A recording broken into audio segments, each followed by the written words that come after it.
ചായയുടെ കൂടെയോ ചോറിൻ്റെ കൂടെയോ ഇങ്ങനെ ഒരു കറുമുറു കിട്ടിയാലോ? സൂപ്പറായിരിക്കില്ലേ? നല്ല അടിപൊളിയായിട്ട് 10 മിനിറ്റ് കൊണ്ടൊരു കറുമുറു. ഇത് എന്തുകൊണ്ടാണ് ഉണ്ടാക്കിയിരിക്കുന്നതെന്ന് അറിഞ്ഞു കഴിഞ്ഞാൽ നിങ്ങൾ അതിശയിച്ച് പോട്ടോ. അപ്പോൾ അതിനായിട്ട് നമ്മൾ ആദ്യം ഒരു ബൗളെടുക്കുക. ബൗളിലേക്ക് നമ്മുടെ വെണ്ടയ്ക്കാണ് ഇട്ട് കൊടുക്കുന്നത്. വെണ്ടയ്ക്ക 4 കട്ട് ചെയ്തിട്ടാണ് ഞാൻ ചെറിയ പീസായിട്ട് ഉണ്ടാക്കണം. വലുതായിട്ട് വേണം എന്നുള്ളവർക്ക് വലുതായും ഉണ്ടാക്കാം. 4 പീസായിട്ട് കട്ട് ചെയ്തിട്ട് എടുക്കുക. ഇനി അതിലേക്ക് ആവശ്യത്തിന് ഉപ്പിട്ട് കൊടുക്കാം. ഉപ്പ് കഴിഞ്ഞ് കഴിഞ്ഞാൽ ഒരു 1/4 ടീസ്പൂൺ മഞ്ഞൾപ്പൊടി, 1 ടീസ്പൂൺ മുളക് പൊടി. എരിവ് കൂടുതൽ വേണ്ടവർ കുറച്ച് കൂടുതൽ ഇട്ടുള്ളൂ. ഒരു 12 വെണ്ടയ്ക്കുള്ള എടുത്തിരുന്നു കേട്ടോ. ഒരു 1/2 ടീസ്പൂൺ മല്ലിപ്പൊടി, 1/2 ടീസ്പൂൺ ഗരം മസാല, ഏകദേശം 1 ടീസ്പൂണോളം ചാറ്റ് മസാല. ഇനി ഇതിനെ നമുക്ക് ജസ്റ്റ് ഒന്ന് കൈകൊണ്ടല്ല മിക്സ് ചെയ്യുന്നത്, ആ സ്പൂൺ കൊണ്ട് തന്നെ വെച്ചിട്ട് ജസ്റ്റ് ഒന്ന് മിക്സ് ചെയ്തെടുക്കുക. ഇതിലേക്ക് ആ ഒരു മസാലയൊക്കെ ഒന്ന് വരട്ടെ.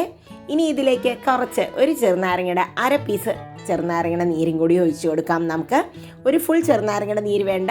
നാരങ്ങില്ല എങ്കിൽ കുറച്ച് ആംചൂറുണ്ടെങ്കിൽ അതിട്ടാലും മതി. ഇനി അതിനെ ജസ്റ്റ് ഒന്ന് മിക്സ് ചെയ്യുക. ഇനി ഇതിലേക്ക് ഒരു 2 ടേബിൾ സ്പൂൺ കടലമാവാണ് ഇട്ട് കൊടുക്കുന്നത്. 2 മുതൽ 3 ടേബിൾ സ്പൂൺ വരെ വേണ്ടി വരും കേട്ടോ. 1 ടേബിൾ സ്പൂൺ അരിപ്പൊടി ഇടുമ്പോൾ നമ്മളത് ക്രിസ്പി ആയി കിട്ടും. ഇനി അധികം വെള്ളമൊന്നും ഇല്ലാതെ ജസ്റ്റ് ഇതിനെ ആദ്യം ഒന്ന് മിക്സ് ചെയ്യാം. എന്നിട്ട് കുറച്ച് വെള്ളം ഇങ്ങനെ കൈകൊണ്ട് തളിച്ച് കൊടുത്തിട്ട് ഇതിലേക്ക് മിക്സ് ചെയ്യുക. അതല്ലാതെ വെള്ളം ഒഴിച്ച് കൊടുക്കരുത്. ഇതിലേക്ക് ജസ്റ്റ് ഒന്ന് പിടിക്കുകയേ വേണ്ടൂ, കോട്ട് ചെയ്യുക മാത്രമേ ആവശ്യമുള്ളൂ. അപ്പോൾ ഒരു 2-3 പ്രാവശ്യം കുറച്ച് വെള്ളം ഒന്ന് തളിച്ചിട്ട് നമ്മൾ ആ കടലമാവും അരിപ്പൊടിയും ഇതിൻ്റെ കൂടെ ഒന്ന് മിക്സ് ചെയ്ത് കിട്ടിയാൽ മതി. കണ്ടോ, ഇതെങ്ങനെ മിക്സാക്കി കിട്ടിയാൽ മതി. ഇനി ഇതൊരു 10 മിനിറ്റ് ഇങ്ങനെ ഇരിക്കട്ടെ. അതിലേക്കൊന്ന് ഉപ്പും മുളകും എരിവും ഒക്കെ ഒന്ന് പിടിക്കട്ടെ.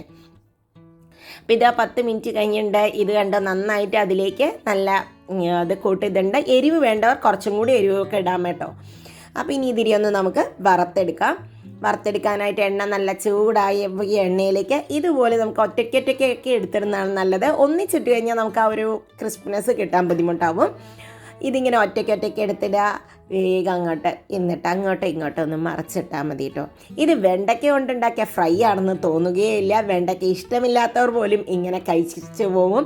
കാരണം ആ വെണ്ടയ്ക്കയുടെ വഴുവഴുപ്പൊന്നും ഇങ്ങനെ ചെയ്യുമ്പോൾ ഉണ്ടാവുകയില്ല കേട്ടോ. ഇപ്പോൾ ഇതാ ഒന്നാവുമ്പോൾ നമുക്കതിനെ ഒന്ന് മറിച്ചിടാം. ഇടയ്ക്ക് മറിച്ചാൽ ഒന്ന് ഇട്ട് കൊടുക്കുക. ഒരു മീഡിയം ഫ്ലെയിമിൽ വെച്ചിട്ട് കുക്ക് ചെയ്യാം. ഇതിൻ്റെ പ്രത്യേകത എനിക്ക് തോന്നിയത് ഒട്ടും തന്നെ എണ്ണ കുടിച്ചിരുന്നില്ല എന്നുള്ളതാണ് കേട്ടോ. ഇതാ ഒരു ഗോൾഡൻ കളറിൽ നല്ല എണ്ണം ഒന്ന് ഫ്രൈ ആയി വരുമ്പോൾ ഇനി നമുക്ക് എടുക്കാം. ബാക്കിയുള്ളതും ഇതുപോലെ തന്നെ വറുത്തെടുക്കാം. ഇത് ചോറിൻ്റെ കൂടെയോ ഈവനിങ് ചായയുടെ കൂടെയോ കുറച്ച് വെണ്ടയ്ക്ക അവിടെ ഉണ്ടെങ്കിൽ നമുക്ക് വറുത്തെടുക്കാം. അപ്പോൾ ഇതാ അത് കഴിച്ചും കൂടി നോക്കാം. അപ്പം നിങ്ങൾക്ക് മനസ്സിലാവുമല്ലോ എങ്ങനെയുണ്ട് കറുമുറു എന്ന്. ആ സൗണ്ട് കേൾക്കുമ്പോൾ തന്നെ കഴിക്കാൻ തോന്നും കേട്ടോ. ഇതിവിടെ വെക്കുന്നതിന് മുമ്പ് തന്നെ തീർന്നു. അപ്പോൾ എല്ലാവരും ട്രൈ ചെയ്ത് നോക്കൂ.